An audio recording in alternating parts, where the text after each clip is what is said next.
Welcome to T2T, and this is New York Giants Corner, baby.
Hello, my millions of fans, and welcome to this week's episode of New York Giants Corner here at T2T. And it's Thursday morning. I'm sorry that it took so long and late to get this video out. It's supposed to be out yesterday morning, Wednesday morning, but just been busy.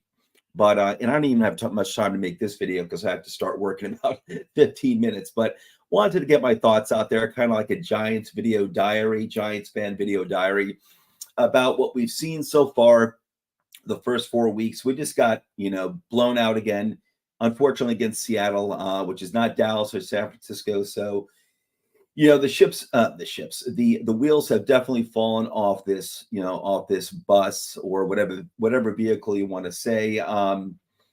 Everything's been an absolute mess. But the first and foremost, I want to talk about my guy, the quarterback who I've defended, ever since he was drafted. I absolutely love the guy, and I still love the guy.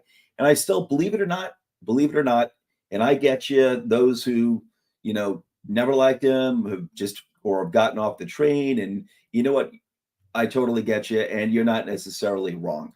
I still have faith in the guy, but with all the problems, which I'll touch on in a little bit, all the problems with this team so far, the first 4 games of this season, Daniel Jones is the most obvious one. And, he has been the biggest issue, I'd say. I'll get to the offensive line in a little bit.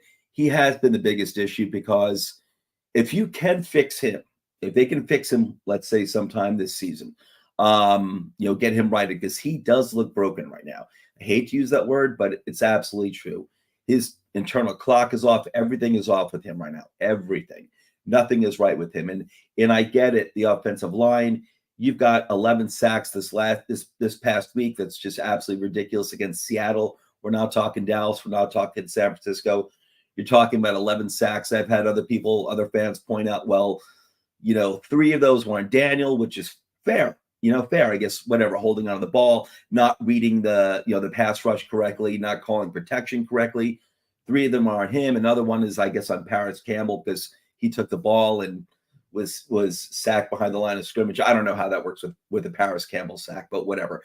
So out of 11 sacks, basically, 7 of them, or 8 of them are on Daniel Jones. That's still 8 sacks. And that's not even counting the pressures and the hurries. And you want to talk about seeing ghosts? This guy's seeing ghosts. And the thing is that with all the issues facing this team, especially on the offensive side of the ball, I realize they're down to like third stringers in some areas of the offensive line right now. And the offensive line has been bad the entire season so far.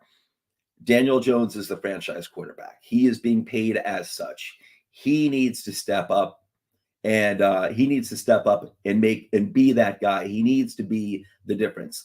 That doesn't mean that this team would be winning those games. I still think they could have won the Seattle game. That was really like, Seattle didn't look really so great, to be honest with you. And the quarterback did get injured pretty early in the game, and he came out and he played, but it looked like, Geno was playing, injured there. So to be fair to Seattle, but Giants defense showed up and did a really good job. This particular game, I'm not trying to take anything away from Seattle, but this particular game, this is like the Giants shooting themselves in the foot again and again and again and again. That was a winnable game, somewhat surprisingly. So they really shot themselves in the foot in every facet of the game. Special teams, as it has been for a long time, but especially this season has been horrendous. I think they had 6 penalties, which I don't know if that's a record for special teams, but 6 penalties, 1 game. I think that was the number was ridiculous. But Daniel Jones is the straw that stirs the drink. And if you can get him fixed, you can fix a lot of what's wrong with this team. You can fix a lot what's wrong with the offense, which in turn helps the defense.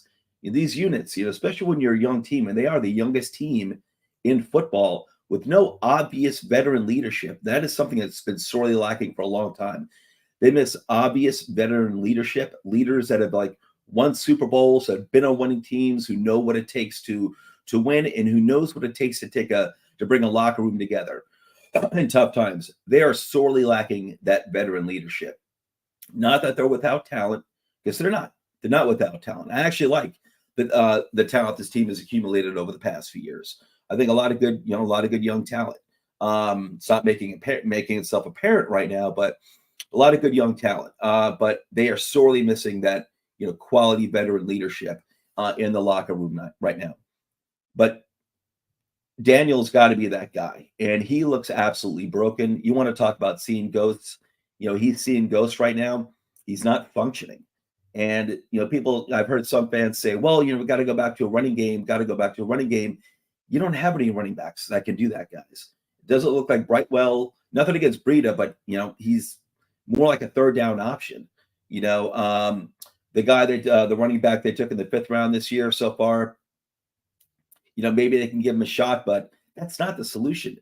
This offense needs to move forward, even without Saquon Barkley and Andrew Thomas being in the game. They need to be able to move forward. I was saying a few weeks ago, in the San Francisco game, they should be looking downfield the entire time. I know they don't really have the time to do it. People are saying they got to run the ball at this point. No, this offense needs to evolve. They need to pass. He needs to pass. He needs to look downfield, not just at the sticks, not just at the short stuff. He needs to be hitting Waller and Hyatt deep, and Slayton as well. But he needs to buy himself some time. And I don't have time to really go into too much detail here. So, like I said, I have to start work in a few minutes. But Daniel Jones, he needs to make this work. He needs to figure it out, along with the coaching staff. But he needs to figure it out. And I'm not saying that that's easy. Obviously, the offensive line has been ridiculous, but a good quarterback can make a really bad offensive line look adequate. It's happened throughout football history, and it's his time to do that. He's had bad offensive lines, just like Eli did most of the second half of Eli's career. But you know what? We're at the point where, and I'm not just putting the blame on him, but the solution is Daniel Jones. Fixing the quarterback, or him getting himself right, is like that. It's that one shot that kind of cures all, or most, that cures most. Okay. A good quarterback, a quarterback who's playing well, he's using all of his assets, including his legs, looking downfield. Daniel's got a good arm that can make, any throw down, any throw on the field, he can make it. But he's got to open it up, and he's got to be looking downfield more, because otherwise we're going to see what we've been seeing the entire season, and which we saw at the end of last season, including the Eagles game of the playoffs. The defense is rightfully so. We're just going to, target everything. They're just going to crowd the line. They're going to, cover everything that's intermediate, and they're not going to respect the deep game.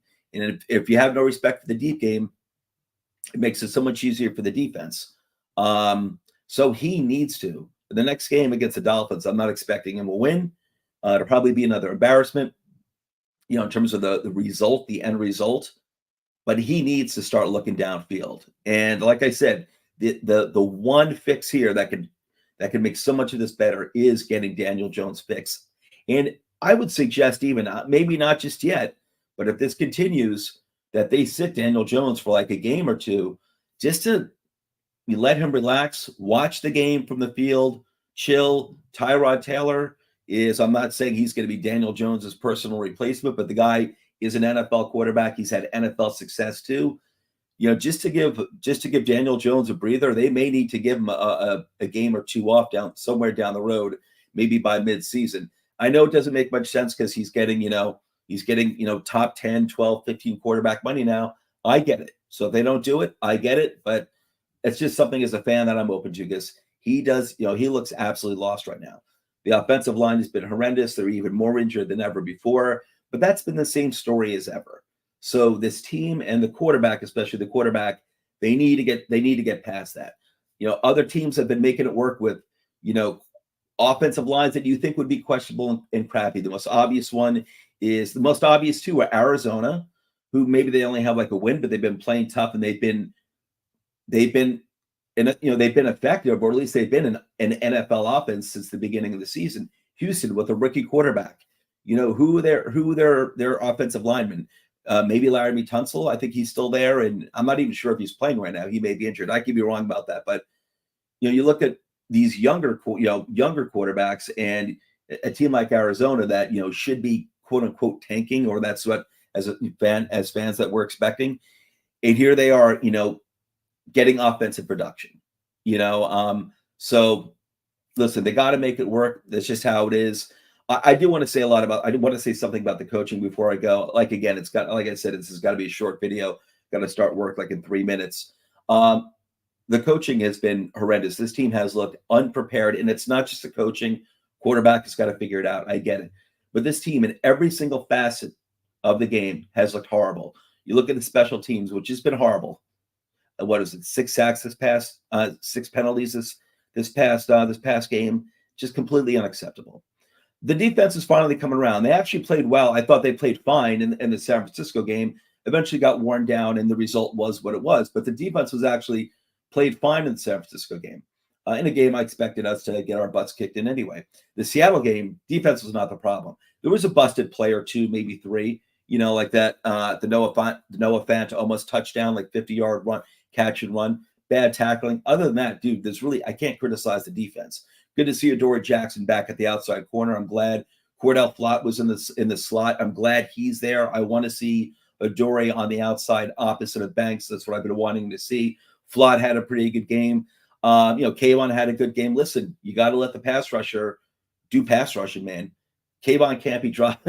You drafted him number 5 to be a friggin' pass rusher. I'm not really looking for him to be this versatile piece who's dropping into coverage like, 75% of the time or some nonsense like that. I know defenses have to be flexible, but listen, you got to let these guys, play to their strength, like Kayvon Thibodeau. Xavier McKinney, I still don't like the way he's being used.